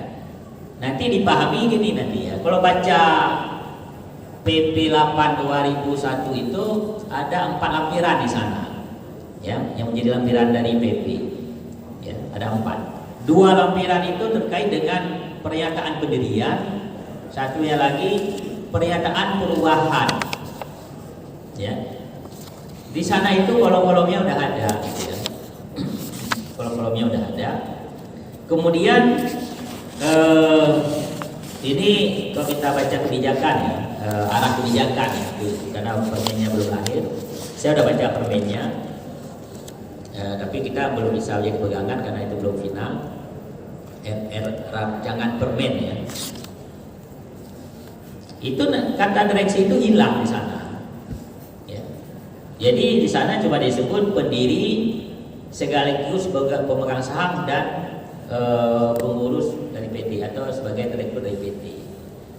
Kesannya ingin menghilangkan makna direksi, karena makna direksi ini kan sama seperti kita baca makna RUPS tadi. Begitu kita disebut direksi kan yang dibayang kita kan tidak hanya satu orang, bisa lebih, bisa 1, bisa 2, bisa 3, bisa 4, itu namanya direksi ya. Dewan direktur dulu disebut dewan direksi. Tapi di dalam kata direksi itu sendiri sudah mengandung kata dewan gitu ya. Jadi nanti kemungkinannya tidak mungkin dalam PT ini, PT perorangan ini ada 2 orang direksi. Dia pasti 1 karena diinginkan pemerintah pendirinya 1, pemegang saham 1, pengurusnya 1 udah. Lain-lain enggak boleh. Nggak tahu kita karyawan boleh ada enggak ya? Saya nggak tahu apa orang mau kerja sendiri gitu ya. Tetapi begitulah keinginan pemerintah ya. Padahal kalau kita baca undang-undangnya sendiri ini dengan menggunakan kata-kata direksi berarti tidak menutup kemungkinan untuk diangkat lebih daripada 1 orang direksi. Harusnya peluang itu jangan ditutup ya, jangan ditutup. Persoalan pemegang sahamnya hanya 1 orang itu oke-oke aja ya, karena kebutuhan. Tetapi seiring dengan berkembangnya usaha seperti kita cerita di awal tadi, kan nggak mungkin lagi sendiri dia ya. Usaha kalau modalnya sampai 5 miliar, penjualan sampai 15 miliar itu nggak mungkin dikerjakan sendiri. Dia butuh orang lain yang bukan sekedar karyawan, tapi butuh orang yang benar-benar bisa mewakili PT ya kan. Kalau nggak diangkat sebagai direksi nanti kewenangannya bisa berbeda. Nah, kayak harusnya ke depan ya, kebijakan pemerintah itu tidak menutup harusnya ya. Dia tetap membuka ruang gitu untuk diangkat direksi lebih pada 1 orang. Ya, karena kalau nggak dibuka nanti ya susah, nggak berkembang. Malah tadi diharapkan PT perorangan ini bisa berkembang ya, karena penjualannya sampai 15 miliar itu malah nggak bisa berkembang karena sendiri kan nggak mungkin kerja sendiri gitu kalau udah besar gitu. Ya. Tapi kita lihat nanti bagaimana kebijakannya ya. Kemudian mengenai komisaris ya. Undang-undang CK terkait dengan PT perorangan ini tidak pernah menyebut-nyebut kata komisaris ya. Di PP juga nggak ada. Apakah boleh ada komisaris? Ya, harusnya boleh, harusnya ya. Menurut saya boleh. Tetapi itu juga nggak dibuka ruang. Itu saya yakin nggak dibuka ruang. Gitu. Ya, pasti dikunci dengan sistem. Ya kita biasa sekarang kan kita lebih tunduk kepada sistem daripada peraturan, ya kan? Termasuk terkait dengan pertanahan di BPN gitu ya. Kita dikalahkan oleh sistem. Meskipun peraturannya enggak demikian, tapi sistem bisa memaksa kita untuk mengikuti. Karena kalau kita nggak ikuti ya nggak jalan, gitu ya. Apalagi online itu ngomong sama siapa, gitu. Ya mau nggak mau ya harus begitu. Ya. Kemudian 153I, pemegang saham adalah orang perorangan, tidak boleh badan hukum. Ya, jadi ini hanya disediakan orang perorangan. Dan satu orang itu hanya bisa mendirikan PT perorangan UMK ini hanya satu dalam 1 tahun, tak boleh lebih. Ya, satu dalam 1 tahun. Kalau ingin lebih bagaimana caranya? Ya. Ada caranya sebenarnya, karena nggak dilarang dalam undang-undang. Orang bisa beli. Ya. Si A mendirikan PT perorangan ya tahun 2021 ini. Ya. Kemudian PT yang udah didirikan itu dibeli aja. Atau kalau misalnya begini, si A udah didirikan 1 gitu, ya, tapi dia butuh 2. Ya kan kita nggak tahu keinginan orang kan macam-macam gitu ya. Bagaimana caranya? Ya minta aja temannya diriin dong 1 lagi atas nama kamu, ini saya beli. Ya bisa aja ya. Karena undang-undang nggak ngatur, nggak boleh dijual itu. Ya. Ini pemerintah juga bingung ya antisipasi ini sekarang ya. Sekarang baru bingung itu, dulunya nggak dipikirkan itu. Karena PT perorangan ini juga bisa dijual, kan nggak ada larangan. Namanya hak, ya itu kan boleh dijual. Kan. Memiliki sesuatu kan hak gitu ya, dia bisa jual. Jadi kalau didirikan itu hanya boleh 1 dalam 1 tahun, nggak boleh lebih. Bagaimana filternya, bagaimana ininya, kontrolnya? Itu nanti akan dikontrol dari NIK dan NPWP. Ya, jika NPWP yang sama atau NIK yang sama pasti nggak bisa masuk ke akun. Jadi kan harus buat akun dulu ya. Masing-masing itu buat. Kalau kita udah buka akun sekali, buat saya lagi nggak bisa pasti. Karena NIK-nya sama. Jadi dari akun itu nanti dikontrol nih 1 tahun dia berapa buat. Kalau lebih dari 1 pasti nggak bisa, nggak bisa akses. Ya. Kemudian ada kewajiban lagi PT perorangan UMK ini membuat laporan keuangan.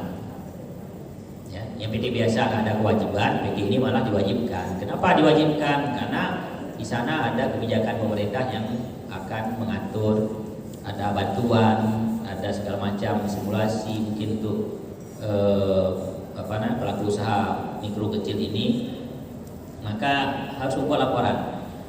Karena nanti jika modalnya ternyata lebih daripada 5 miliar atau penjualan tahunannya sudah lebih daripada 15 miliar, mereka harus merubah PT perorangan tadi menjadi PT biasa. Ya, nggak boleh lagi kalau penjualannya udah besar itu harus menjadi PT biasa. Kalau nggak dibuat laporan, badan hukumnya itu bisa dibubarkan. Ya. Itu menurut undang-undang CK. Kemudian ada lagi yang pembubaran dinyatakan pembubaran dilakukan oleh RUPS, ini disebut lagi RUPS dalam undang-undang CK, dituangkan dalam pernyataan pembubaran dan diberitahukan secara elektronik kepada menteri. Di PP ini juga diubah, bukan oleh RUPS, tapi berdasarkan keputusan rapat, berdasarkan keputusan pemegang saham yang punya kekuatan sama dengan RUPS, itu bunyinya, dan didaftarkan pada menteri. Yang H sudah tidak memenuhi, dalam hal tidak memenuhi maka dia harus mengubah statusnya menjadi PT biasa, ya. Kemudian diberi keringanan biaya terkait pendirian badan hukum. Ya. Ini terkait dengan PT Perorangan UMK. Ya. Kemudian ada lain ini apa aja yang harus ini ada satu lagi.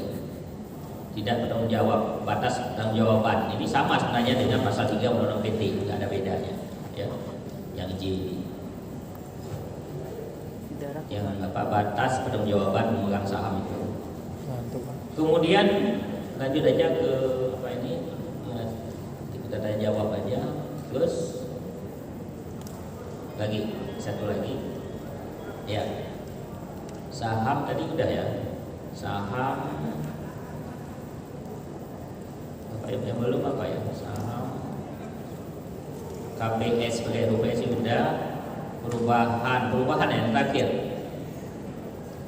Iya, ini ya. Jadi ini terakhir perubahan PT Perorangan UMK menjadi PT biasa. Ya kan, itu diatur di pasal 9 PP 8 2001. Ya, yang tadi itu pemegang saham lebih pada 1 orang tidak memenuhi kriteria lagi sebagai UMK. Ya, itu harus dirubah melalui akta notaris. Ya, itu baru dia sebut lagi akta notaris. Ya, dari sebelumnya itu pada saat pendirian, perubahan, segala macam itu nggak pernah nyinggung akta notaris. Tetapi pada berubah status dari PT Perorangan menjadi PT biasa, itu kembali diwajibkan menggunakan akta notaris. Ya, kemudian didaftarkan secara elektronik kepada menteri. Bagaimana kita merubahnya? Kayaknya begitu. Ya. Jadi pada saat dia tidak memenuhi lagi kriteria UMK, ya, sehingga dia harus merubah statusnya dari PT Perorangan UMK menjadi PT biasa, si pemegang saham ini harus membuat suatu keputusan. Ya, kalau saya tidak menyebutnya RUPS.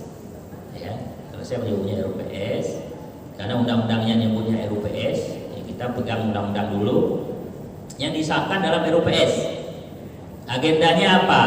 Ya, mungkin di slide-nya nggak ada ya. Agendanya yang pertama, persetujuan perubahan status PT Perorangan menjadi PT. PT biasa, itu agenda harus ada terusannya. Kemudian ada perubahan pemegang saham.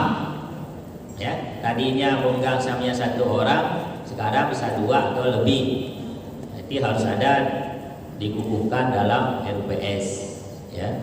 Kemudian ada juga pengukuhan susunan direksi dan komisaris. Karena sebelumnya pasti tidak ada komisaris, ya, minimal sekarang ada komisaris atau mungkin ada direksi yang lebih pada 1 orang, yang sebelumnya 1 orang. Jadi itu harus dikukuhkan. Kemudian yang jangan dilupakan adalah adanya persetujuan mengenai anggaran dasar. Jadi dia kembali ke PT seperti biasa. Ya, kalau PT Perorangan tadi kan nggak ada anggaran dasar dia, hanya ada 1 lembar aja yang memuat data-data. Tetapi pada saat dia berubah harus mengesahkan anggaran dasarnya. Ya, kemudian baru didaftarkan kepada menteri dan statusnya akan berubah menjadi PT biasa. Tadi ada yang kelewat mungkin masalah saham ya, saya mau menjelaskan sedikit nih. Saham dalam PT Perorangan ini meskipun pemegang saham 1 itu nggak boleh tunggal. Ya, coba balik dari saham ya, itu nggak boleh tunggal. Jadi pada saat mengisi pernyataan pendirian itu ada pilihan dan menyebut berapa jumlah saham, ya, berapa nominal saham dan jumlah saham itu.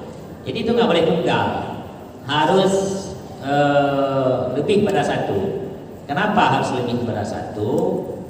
Karena inilah ciri dari PT, bahwa PT itu adalah persekutuan modal, ya, bukan persekutuan orang, ya, maka dia harus lebih daripada 1. Dan lebih 1 ini juga berguna jika dia ingin mengalihkan sebagian saham ke orang lain. Ya kan boleh tadi sahamnya dijual, ya kan, jual semua boleh, satu orang, jual sebagian juga boleh, tapi pada saat dia jual sebagian, nanti kan cirinya, kriteria kamu ngomongin kriteria PT Perorangan UMK lagi. Jadi pada saat dia jual sebagian, dia harus merubah status. Misalnya pendirian modal 100 juta, ya, saham dikeluarkan cuma 2, nanti nominalnya satu saham 50 juta. Dia ada 2 saham. Kemudian dalam perjalanan satu saham dijual.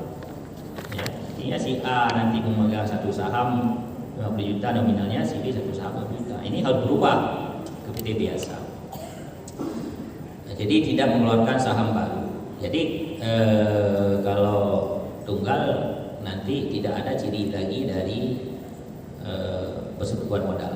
Tetapi nah ini kita cerita sedikit mengenai rancangan Permenkumham. Ya. Di sana ingin dibagi definisi jadi 2 nantinya. Ya. Jadi PT nanti dibagi begini. Ini sudah kita protes juga ya, sudah kita beri masukan. Nanti ingin dibagi ada namanya PT Perorangan dan PT Persekutuan Modal, gitu. Ya. Padahal dia dirancu nanti seakan-akan PT Perorangan ini bukan persekutuan modal. Ya. Nah, ini rancangan dari Permenkumham. Jadi ini yang harus dipahami. Ya, meskipun dari awal pendirian perubahan itu tidak pernah ada kewajiban membuat akta notaris, tetapi tidak menutup kemungkinan masyarakat akan datang ke notaris. Ya, nah ini maka kita harus pahami. Ya, kita ingat dulu pada saat OSS dirancang. OSS itu dirancang sengaja tidak melibatkan notaris. Itu disampaikan sendiri oleh pejabat Kemenko saat itu kepada kita. Kami sengaja rancang ini supaya notaris tidak terlibat di sana. Karena selama ini notaris sudah jadi calo untuk ngurus perizinan. Padahal notaris nggak paham masalah ini, macam-macam lah ngomongnya itu ya. Ya saya bantah aja. Ya. Kenapa masyarakat datang ke notaris? Ya karena ribet ngurus izin itu. Masyarakat tidak bantu ke notaris, apa salahnya notaris kalau membantu? Ya. Sistemnya juga nggak jelas itu. Sekarang ada OSS dibuat untuk menghindari keterlibatan notaris. Ternyata masyarakat datang ke notaris juga. Kenapa kalau OSS nggak jelas juga? Gitu. Jadi jangan salahkan notaris atau masyarakat itu, ya kan? Ya masyarakat yang nggak paham elektronik segala macam disuruh ngisi-ngisi gitu ya nggak paham dia ya. Akhirnya data notaris jadi diminta bantu oleh masyarakat di OSS ya. Meskipun itu tidak diperuntukkan untuk dilakukan oleh orang lain, OSS itu diperuntukkan dilakukan sendiri. Ini sama juga nih, PT Perorangan ini memang diharapkan masyarakat sendiri yang melakukannya ya. Tetapi saya sepertinya yakin seperti kasus OSS ini akan kembali lagi PT Perorangan ini nantinya. Masyarakat akan datang ke notaris minta bantu, ya. Nah, cuma kita udah menyampaikan dalam berbagai forum, masyarakat nanti pasti akan datang ke notaris dan notaris boleh membuat akta pernyataan pendirian. Ya, nggak ada larangan. Misalnya ada masyarakat datang ke kantor notaris, Pak, saya mau buat PT, Pak, tapi sendiri PT Perorangan itu. Gimana Pak, tolong dibantu, saya nggak paham misalnya. Ya boleh aja kita bantu. Ya. Kalau kita menyarankan, ya buat aja akta pernyataan pendirian. Dia baru akses, ada kuasa untuk akses. Buat akun seperti sekarang lah ya, kita mengakses OSS untuk pelaku usaha, kita akan harus ada kuasa gitu ya, nggak boleh sendiri gitu. Jadi gitu juga, jadi buat aja akta pernyataan pendirian, kemudian akses. Jadi masyarakat nanti dia pegang juga akta, karena akta ini penting ya. Kalau tadi kan output dari form isian tadi itu kan ada 2 tadi, surat pernyataan pendirian dikeluarkan elektronik dan semacam sertifikat pendaftaran itu. Belum tentu pihak lain itu akan mau dari kasus dulu SK elektronik itu ada tangan kan ditolak. Ya. Pada akhirnya nanti akan minta bukti ke notaris, sama seperti Bundes. Bundes itu dulu banyak ditolak oleh perbankan. Kenapa nggak percaya dia dengan petulis? Dia minta harus ada akta notaris itu. Makanya notaris membuat akta pernyataan pendirian BUMDes, macam-macam lah, akta penegasan lah. Artinya akta notaris ini masih dibutuhkan. Ya. Pada saat masyarakat datang ya boleh-boleh aja, itu tidak salah. Kita buat akta pernyataan pendirian, kemudian minta kuasa untuk mendaftarkan ke sistem, tidak melanggar undang-undang cipta kerja dan tidak ada larangan di sana. Ya, makanya kita harus paham apa itu PT perorangan, karena pada akhirnya nanti masyarakat akan minta bantuan kita. Kita selaku notaris yang merupakan perpanjangan negara untuk melayani masyarakat tidak boleh menolak, ya, tidak boleh menolak. Tetapi ingat, nah, nanti ada kewajiban PMPJ. Ya. Kalau nilainya di atas 100 juta harus menerapkan prinsip mengenali pengguna jasa yang diatur dalam Permen Kumham 9/2017. Ya. Itu jangan lupa, karena terkait nanti dengan pencucian uang dan tindak pidana terorisme. Mungkin itu Pak Tito, sudah panjang sih sebenarnya. Ya. Gambaran lebih kurang demikianlah nantinya PT perorangan UMK ini jika diberlakukan nanti, karena hanya menunggu satu regulasi lagi, yaitu Permen Kumham mengenai pendaftaran pendirian, pendaftaran dan pembubaran PT perorangan kategori UMK ini. Saya akhiri sementara wabillahi taufiq wal hidayah. Wassalamualaikum warahmatullahi wabarakatuh. Waalaikumsalam warahmatullahi wabarakatuh.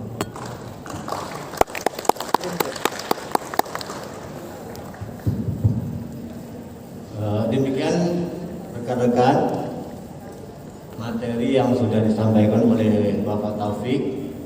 Saya yakin dan percaya bahwa dengan adanya pemaparan ini pasti kita lebih paham ya tentang undang-undang UCK ini, cipta kerja ini. Walaupun tadi undang-undangnya sudah ada, PP-nya juga sudah keluar nomor 8 tahun 2001, tinggal permennya, ya permennya yang belum keluar. Jadi mungkin sampai hari ini belum ada yang mendirikan PT perorangan ini, belum ada. Cuman saya supaya tidak bingung, ini pendapat saya supaya tidak bingung. Kita kan notaris, ya. PT perorangan kan yang dibuat oleh mereka sendiri di kementerian. Artinya mereka membuat akun, mereka mengisi format, kemudian mereka menerima surat pernyataan terdaftar seperti hanya CV. Kita kan gak ikut-ikut di situ kan. Kita jadi usah bingung PT ini perorangan UMKM atau tidak, kan kita bisa membedakan. Oh, ini ada sertifikatnya nih, pernyataannya di berarti ini PT perorangan UMKM. Oh, kalau mau dirubah harus dengan akta notaris, baru kita ikut berperan di situ ya Pak ya, berperan untuk membuat akta perubahannya. Mungkin dari perorangan menjadi PT biasa. Artinya kita mengakses lagi seperti halnya kita sehari-hari membuat akta pendirian PT atau akta perubahan PT. Itu pendapat saya ya. Tapi kalau teman-teman berpendapat lain ya itu silakan. Kalau saya begitu aja main saya. Kalau saya mikir terlalu terlalu rumit memikirkannya. Undang-undang mengenai UCK yang kaitan dengan PT sekarang. Yang penting kalau dia perorangan artinya dia dengan akta istilahnya SK pernyataannya secara akun pribadi dia. Boleh saja kalau kita mengerti nih, kita paham nih. Dia tidak tolong seperti disampaikan oleh Pak Taufik tadi. Dia tidak tolong, Pak Tito buatkanlah, saya nggak ngerti, saya gaptek soal itu. Ya boleh saja saya bantu. Ya kan saya punya akun dia yang saya buat, ya kan? Dengan akun dia tuh kita bisa mengisi format dan sebagainya. Untuk mereka mungkin ada pernyataan ada yang bersangkutan untuk kita atau kuasa dari dia untuk kita untuk mengakses akun dia supaya dia bisa mendapatkan surat pernyataan terdaftar itu. Itu saja kalau menurut saya, ya kan? Oke, ada waktu kira-kira setengah jam, mungkin rekan-rekan, adik-adik, peserta LB ada yang mau bertanya, kami sediakan waktu kira-kira 30 menit paling lama gitu. Karena setelah ini saya dapat titipan pesan dari panitia tadi, ada 4 door prize yang akan diserahkan kepada peserta seminar kita pada siang hari ini. Ada 4 door prize. Setelah sesi tanya jawab ini kita berikan kepada teman-teman peserta seminar. Demikian kita mulai saja. Silakan yang mengajukan pertanyaan. Mungkin ada kelompok 1, 2, 3, 4, 5 atau silakan. Terserah.